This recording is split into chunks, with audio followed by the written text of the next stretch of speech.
नमस्कार, मैं वीरेंद्र मौर्य। आप सभी भारतवासियों को 72वें गणतंत्र दिवस की हार्दिक बधाई, मंगल कामनाएं। साथियों, 26 जनवरी सन 1950 को भारत के संविधान निर्माताओं ने कठिन परिश्रम करके अथक प्रयास से भारत जैसे विशाल गणराज्य को पूरी दुनिया का सबसे बड़ा लिखित संविधान दिया था। और 26 जनवरी सन 1950 को भारत ने संविधान अंगीकार किया था। तो इसलिए इस राष्ट्रीय पावन पर्व पर एक बार पुनः आप सभी देशवासियों को हार्दिक बधाई, मंगल कामनाएं देते हुए इस वीडियो को शुरू करने से पहले साथियों, इस भारतवर्ष के लिए अपने प्राणों की आहुति देने वाले सभी महापुरुषों का, सभी वीर शहीदों का नमन करते हुए इस देश की सीमाओं की रक्षा कर रहे हमारे जाबाज सिपाहियों को मैं नमन करता हूं कि आप धूप छाँव सर्दी की परवाह किए बगैर अपने घर परिवार से दूर रहकर इस देश की सीमाओं की सुरक्षा कर रहे हैं। तभी आज हम सब देशवासी सुरक्षित अपने घरों में बैठे हैं और बिल्कुल हम सब निश्चिंत हैं, क्योंकि हमारी सीमाएं जो हैं वो सैनिकों के हाथों में है और सैनिक बहुत ही मुस्तैदी से इस देश की रक्षा कर रहे हैं। साथियों, किसी भी देश को चलाने के लिए संविधान बहुत ज़रूरी होता है। किसी भी देश को चलाने के लिए, ढंग से चलाने के लिए, सुव्यवस्थित चलाने के लिए संविधान बहुत ज़रूरी। जिन देशों में संविधान नहीं है वो देश बहुत आगे तक नहीं जा सकते हैं। साथियों, भारत को गणराज्य भारत कहा जाता है, इंग्लिश में रिपब्लिक ऑफ इंडिया भी कहा जाता है। तो गणराज्य मतलब जो बहुत सारे गणों का समूह है, इसको हम साधारण भाषा में कह सकते हैं बहुत सारे राज्यों का समूह या बहुत से प्रांतों का समूह जो है उसी को गणराज्य कहा जाता है। तो भारत बहुत बड़ा एक विशाल राष्ट्र है और जितना बड़ा ये देश है उससे भी बड़ा इस देश का संविधान है। भारत का संविधान पूरी दुनिया का सबसे बड़ा लिखित संविधान है। साथियों, किसी भी देश को चलाने के लिए संविधान कितना उपयोगी है, आज के इस वीडियो में संविधान की उपयोगिता और संविधान का हमारे जीवन में क्या महत्व है, इस विषय पर मैं आप सबके बीच अपने विचार प्रस्तुत करूंगा। साथियों, संविधान ही वह ग्रंथ है जो भारत की विभिन्न जाति, धर्म, संप्रदाय, बोली, भाषा सभी को एक सूत्र में बांधने की क्षमता रखता है, एक सूत्र में पिरोकर रखने की क्षमता रखता है। वो भारत का संविधान ही है। साथियों, भारतीय संविधान सिर्फ मानव के लिए नहीं है। भारत का संविधान भारत के अंदर पशु पक्षी, जितने भी जीव जंतु हैं, वनस्पति, जल, सड़क, सब के लिए है। सड़क के दोनों तरफ किनारे हम पेड़ पौधे लगा तो सकते हैं साथियों, लेकिन जब वो पेड़ पौधे तैयार हो जाते हैं, यदि कोई साथी चाहे कि उसको मैं काट लूँ अपने व्यक्तिगत यूज के लिए, क्या वो काट सकता है? नहीं काट सकता है वो। क्यों? क्योंकि उसकी रक्षा कौन कर रहा है? उसकी रक्षा संविधान कर रहा है। अगर आप गलती से भी किसी पेड़ को हाथ लगाते हैं तो तुरंत वन विभाग की टीम वहां पहुंच जाएगी और आपको जेल हो सकती है। तो इस तरह से हमारे पेड़ पौधों की रक्षा कौन कर रहा है? संविधान कर रहा है।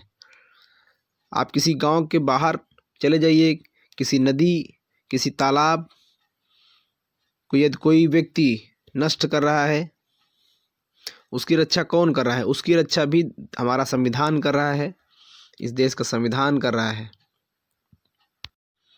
हमें सड़क पर दाहिने चलना है कि बाएं चलना है, ये कौन सिखाता है? ये भी हमें संविधान ही सिखाता है। भारत के प्रत्येक व्यक्ति को, प्रत्येक नागरिक को शिक्षा का अधिकार भारत के संविधान ने दिया है। भारत के सभी वयस्क नागरिकों को वोट देने का अधिकार भारत के संविधान ने दिया है। भारत का संविधान हम सभी को अपनी स्वतंत्रता से, अपनी मर्जी से अपना जीवन साथी चुनने का अधिकार हमारे संविधान ने दिया है। तो साथियों, इतना हक, अधिकार, मान सम्मान देने वाला संविधान, उसे भारत के 99% लोग जानते ही नहीं हैं। 99% लोगों ने देखा ही नहीं है।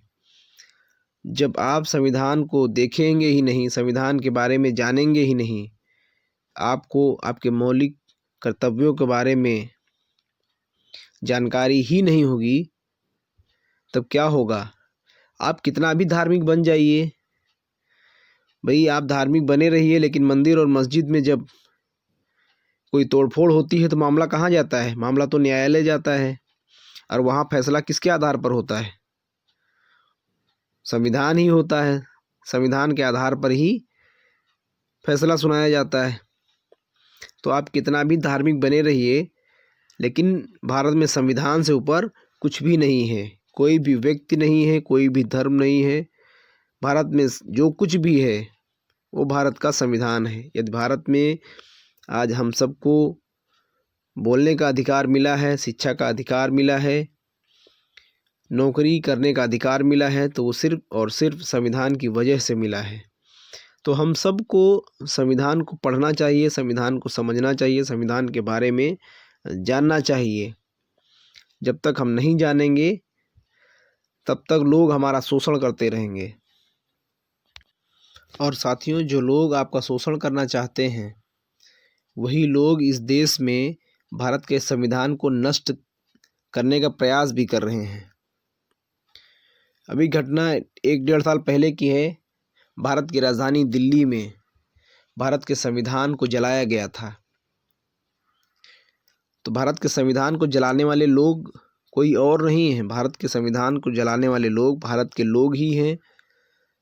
तो अगर आप जागरूक नहीं होंगे तो वो शातिर लोग फिर इस देश के संविधान को नष्ट करेंगे और फिर वो व्यवस्था कायम करेंगे, वही व्यवस्था जिसके तहत आप पढ़ नहीं सकते हैं, आप अपनी मर्जी से अपना वर, अपना जीवन साथी नहीं चुन सकते हैं, वो व्यवस्था जिसमें आप धन नहीं एकत्र कर सकते हैं, वो व्यवस्था जिसमें आप सम्मान के साथ सर उठाकर नहीं चल सकते हैं।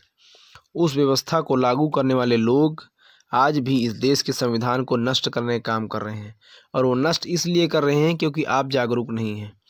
जिस दिन आपने इस देश के संविधान को पढ़ना शुरू कर दिया, तो मैं दावे के साथ कह सकता हूं कि संविधान की तरफ किसी की हिम्मत नहीं होगी कि आंख उठा करके देखे।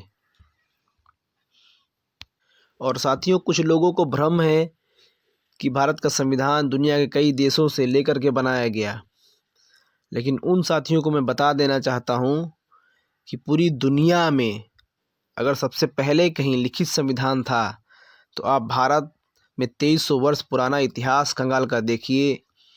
वो सम्राट अशोक महान का संविधान था, जिन्होंने अपने शिलालेखों पर, पत्थर के पन्नों पर लोहे की कलम से जो लिखवाया था, भारत का संविधान था, लिखित संविधान था। और सम्राट अशोक महान के शिलालेखों के एक एक लाइन, एक एक शब्द पर